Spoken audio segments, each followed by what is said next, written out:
اور مسلمان بڑے پریشان ہیں کہ یار یہودی پروفیسی اگر پوری ہو گئی تو اس کا مطلب کچھ نہ کچھ وہاں سچائی ہوگی. اس سے بڑھ کر دجل اور فریب کیا ہو سکتا ہے؟ یہ سورج کے مغرب سے نکلنے کا، دابت الارض اور مہدی اور نزول عیسیٰ، تمام چیزیں مکمل ہو چکی ہوں گی اور دنیا بس اب اپنی آخری سانسیں گن رہی ہوگی کہ قیامت اب آئی اور اب آئی.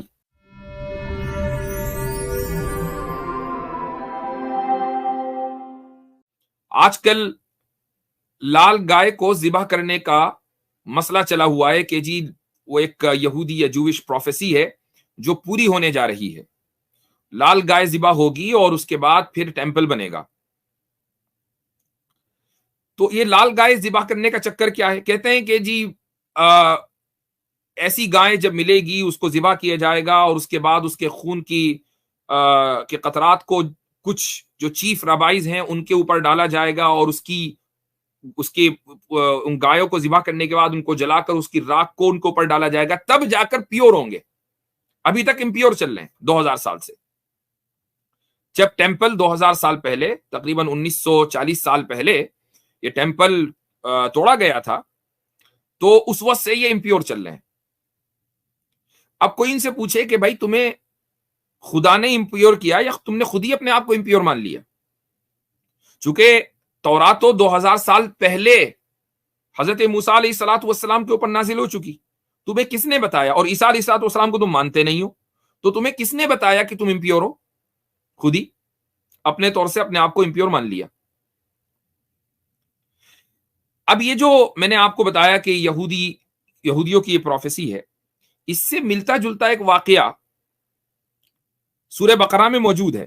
گائے کا پورا قصہ ہے، بقرہ نام ہی اسی لیے سورہ کا کہ اس میں گائے کا قصہ ہے اور یہودیوں ہی کے تعلق سے ہے کہ ایک آدمی کو قتل کر دیا گیا تھا اور یہ جاننا تھا کہ قاتل کون ہے، تو کوئی نہیں مل رہا تھا. تو حضرت موسیٰ علیہ الصلوۃ والسلام پر وحی آئی کہ ایک گائے کو ذبح کر دیا جائے.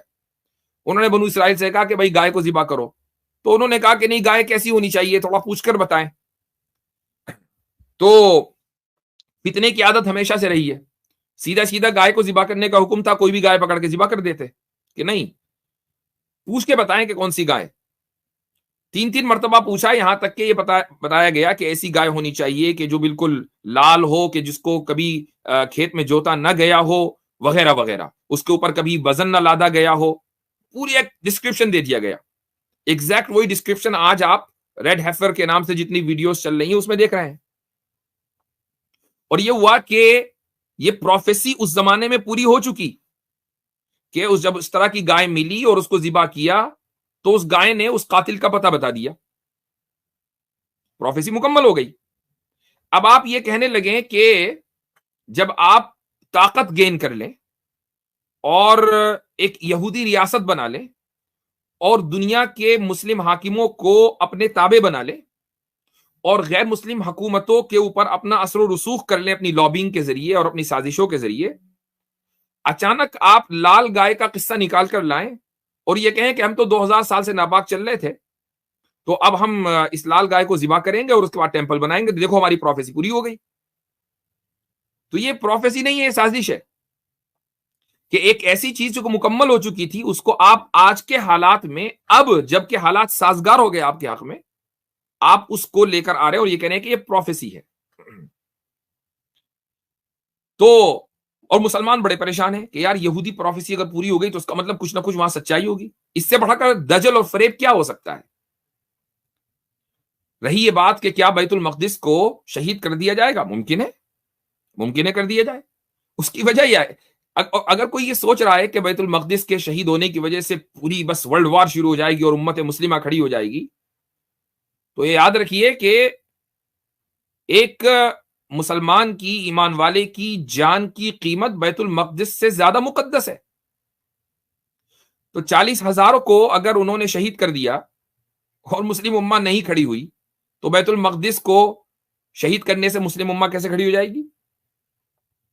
بلکہ ہمارے یہاں جو پروفیسی ہے حدیثوں میں، اس کے مطابق تو ایک زمانہ وہ آنے والا ہے جب قیامت کی تمام علامتیں مکمل ہو چکی ہوں گی، سورج کے مغرب سے نکلنے کا، دابت الارض اور مہدی اور نزول عیسیٰ، تمام چیزیں مکمل ہو چکی ہوں گی اور دنیا بس اب اپنی آخری سانسیں گن رہی ہوگی کہ قیامت اب آئی اور اب آئی.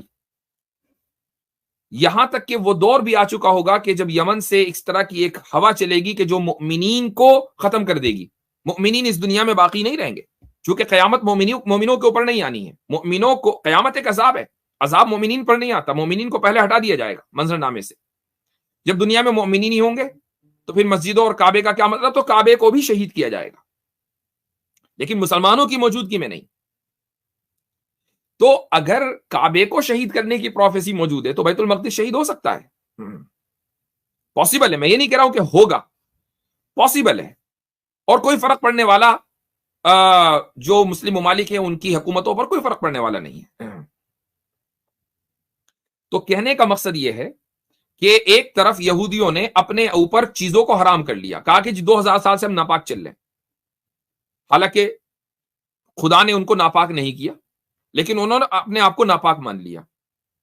دوسری طرف کیا ہے؟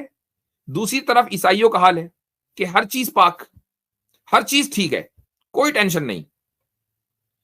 وہ میں نے کل جبلہ بن احم کا قصہ سنایا تھا آپ لوگوں کو کہ دحیہ کلبی رضی اللہ عنہ جب استنبول گئے حضرت عمر کے زمانے میں رومن ایمپرر کو کے نام خط لے کر، تو وہاں جبلہ بن احم کے جس نے اسلام قبول کیا تھا اور اس کے بعد وہ مرتد ہو کے وہاں چلا گیا تھا، عیسائیت اس نے اختیار کر لی تھی، وہ استنبول میں رہتا تھا. تو وہاں پر حضرت دحیہ کلبی کی ملاقات ہوئی.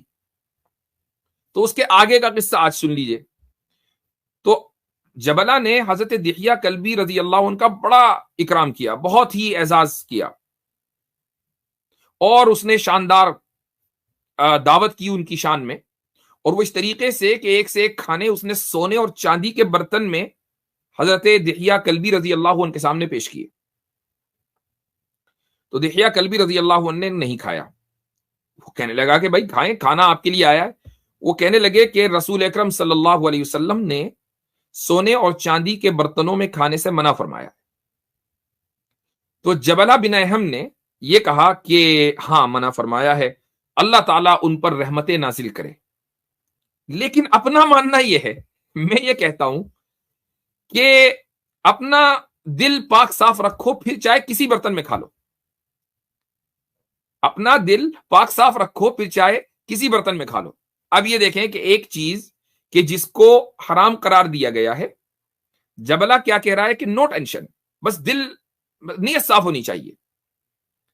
آج آپ رومن کیتھولکس میں پوپ کو دیکھیں کہ پوپ نے آفیشلی ہم جنس پرستی کو ایکسپٹ کر لیا ہے. تو کوئی مسئلہ نہیں ہے، ہم جنس پرستی ہو سکتی ہے.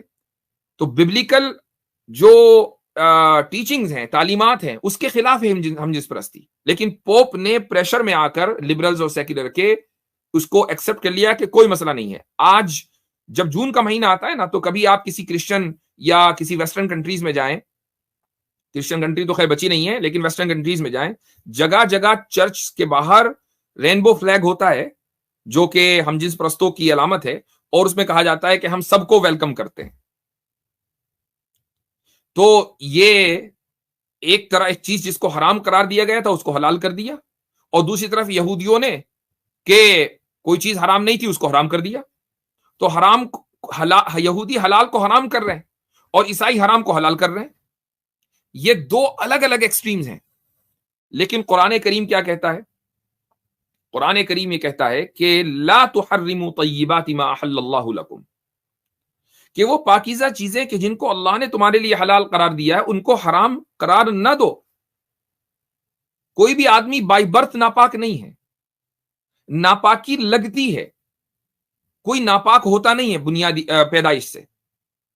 اسی طریقے سے قرآن کریم میں ایک جگہ ارشاد ہے کہ وَلَا تَنْسَ نَصِيبَكَ مِنَ الدُّنْيَا، دنیا میں جو تمہارا حصہ اور شیئر ہے اس کو بھولنے کی قطعاً کوئی ضرورت نہیں ہے. وہ تمہارا حصہ ہے، تم اس کو اختیار کرو، اس سے انجوائے کرو.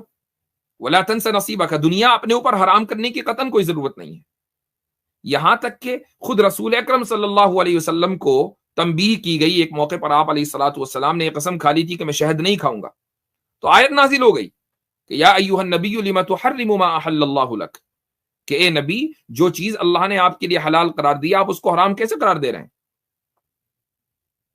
تو یہاں یہود اور عیسائی بیٹھے خود ہی ان کے جو نبی نہیں ہیں، جو انبیاء نہیں، عام لوگ ہیں یا ان کے پریسٹ ہیں، پادری ہیں، وہی حلال کو حرام اور حرام کو حلال کر رہے ہیں. وہاں نبی کے اوپر تنبیہ آ گئی تھی، آخری رسول کے اوپر، کہ شہد کو حرام کیسے کر دیا اپنے اوپر. اسی لیے رسول اکرم صلی اللہ علیہ وسلم نے ہمیں ایک دعا سکھائی ہے. وہ دعا یہ ہے کہ اللہم اصلح لی دینی الذی ہوا عصمت امری، اے اللہ میرے دین کی اصلاح فرما جو میرے معاملے کی بنیاد ہے، عصمت امری، جہاں میرا معاملہ محفوظ ہے. وَأَصْلِحْ لِي دُنْيَايَ الَّتِي فِيهَا مَعَاشِي، اور میری دنیا کی بھی اصلاح فرما کہ جہاں میں رہتا ہوں. تو دیکھیے دنیا اور آخرت دونوں کی دعا قرآن کریم میں، ربنا آتنا فی الدنیا حسنہ وفی الآخرہ حسنہ، کہ دنیا میں ہمیں اچھائی دے اور آخرت میں بھی اچھائی دے. تو دنیا اور دین دونوں ساتھ چلتے ہیں، نہ ہم دنیا کو چھوڑتے نہ دین کو چھوڑتے.